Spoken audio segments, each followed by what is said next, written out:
Eu posso ter medo, mas o medo não pode me ter. Porque se ele me tem, ele me amarra, ele me domina e eu não vou para frente nem para trás. Foi isso que o medo fez com o exército de Israel. Paralisou, atormentou. Por conta dessa estratégia de Golias, já fazia 40 dias que eles estavam tomados por um medo, né, e não conseguia vencer. Cada um tem um chamado específico e dentro desse chamado nós precisamos ofertar frutos agradáveis a Deus.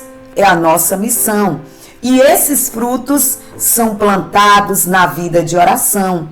E aí vem a colheita, né? Às vezes você está lá triste, mesmo assim você vai orar. Aquela oração, ela foi regada com dor, com lágrimas, mas os frutos virão. Por quê? Porque foi uma oração sincera e verdadeira. Às vezes a gente fica encontrando desculpas para fugir da oração. Como que nós fugimos da presença de Deus?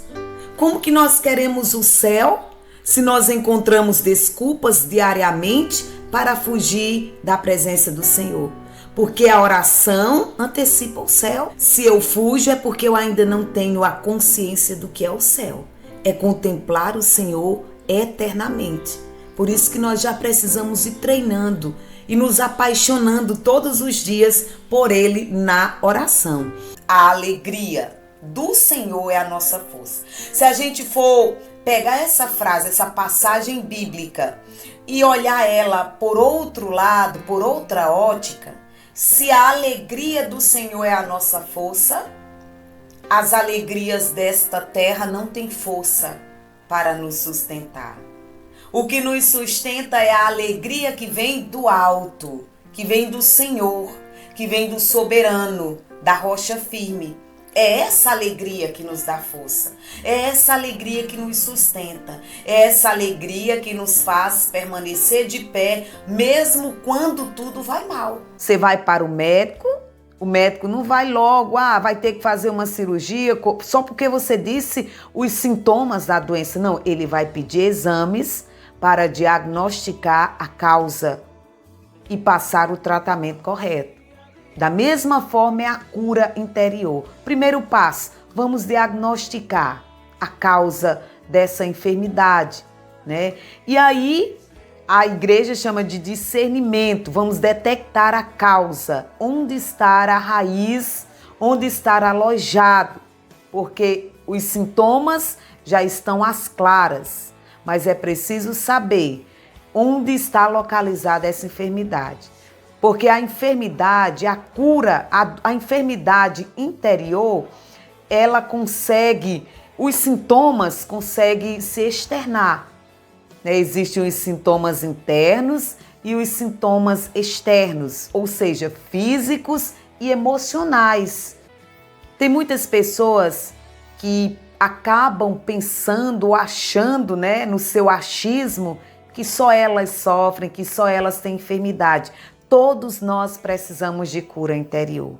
Nós temos traumas desde a vida intrauterina, da nossa infância, da nossa adolescência. Todos nós precisamos lutar pela cura interior. E aí, a causa das feridas. As feridas, as enfermidades que estão alojadas na nossa alma, talvez no nosso corpo, existe uma causa. Né? E especificamente da cura interior, às vezes você carrega enfermidades porque foi rejeitada, falta de amor paterno, materno, o desprezo no relacionamento, né? Desequilíbrio nos relacionamentos causa enfermidades, sentimentos de inferioridade que você carrega, sentimento de culpa, de medo, solidão, a perca de alguém que você amava tanto ou que ama, né? Posso até dizer que ama, mas que partiu. E de repente essa pessoa se foi, você entrou em uma profunda tristeza, angústia, e aí você, com o passar do tempo, vai percebendo que isso já está te causando mal, mas você não tem forças para buscar a cura. Ele vai dizer, mas recebereis o poder do Espírito Santo, que virá sobre vós, para seres minhas testemunhas em Jerusalém, por toda a Judéia, em Samaria e até os confins do mundo. Você que está ouvindo agora essa mensagem, essa palavra, você pode até colocar a sua cidade. Recebei o poder do Espírito Santo. Para quê? Para ser testemunha de Cristo em Jerusalém, Judéia, Samaria, Acopiara, Ceará, não sei qual é o estado que você está acompanhando, mas o Senhor nos deu com esse objetivo, para testemunhar o Cristo vivo. Quero dizer para vocês que estas foram as últimas palavras pronunciadas por Jesus antes da sua ascensão aos céus, né? No dia de Pentecostes, esse anúncio se realizou de maneira precisa. A gente vê o Pedro antes e o Pedro depois. Pedro, antes de receber o Espírito Santo, era teimoso, medroso. A gente vai ver várias cenas de Pedro. Nega Jesus diante de uma empregada que naquela época não tinha autoridade de nada, não tinha valor. Se esconde, nega 3 vezes, mas depois que ele recebe o Espírito Santo, Pedro é tomado por esta força, né? Recebeu o Espírito Santo, o poder do Espírito Santo, ele é tomado por essa força, por essa coragem, e ele começa a anunciar sem medo a palavra de Deus. Porque se a quem muito foi dado, muito será cobrado. Se o Senhor me deu a graça de conhecer, Ele vai cobrar de mim. Rafael, o que você fez com aquele conhecimento? O que você fez com aquelas formações? Você repassou? Não, Senhor, fiquei só para mim. Eu vou pagar um preço. Eu estou alertando aqui, mostrando para vocês que a Eucaristia é o próprio Cristo, é a maior autoridade. E ninguém vai ao encontro de uma autoridade de qualquer jeito. Ninguém pode também chegar atrasado e ficar aquele furdúncio lá na igreja. Ali é um lugar de encontro, é um lugar de piedade, é um lugar de verdade. Né? Depois que eu comecei a viver essas formações, que eu comecei a entender a Santa Missa, antigamente, só para fechar aqui, para mim, missa boa, no meu entendimento, era aquela missa que tinha muito barulho, era forró do começo ao fim. Para mim, essa era a missa boa, a missa animada. E aí depois que eu conheci, que eu busquei na fonte, nos documentos, na palavra, na voz do Papa, na voz da igreja, eu percebi que essa missa não é a missa boa. Pelo contrário, é a missa de desrespeito.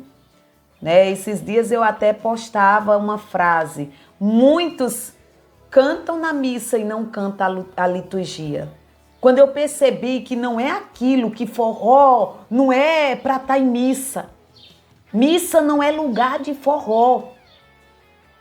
Qualquer canto se jogava. Eu lembro que o pessoal pegava outros cânticos de outras religiões, jogava na missa, até mesmo na comunhão. Gente, isso não tem nada a ver. Aquela música, aquele canto não foi feito com um propósito. Aquela música não foi feita. Todo o rito da missa, para ser seguido, tem no missal romano. Tem no missal romano. E eu hoje entendo que missa bem vivida, missa onde ela me fortalece, não é a missa que tem muito barulho, que tem muitas coisas que não cabem. É a missa que diz o missal romano. É a missa que segue o que diz o missal romano.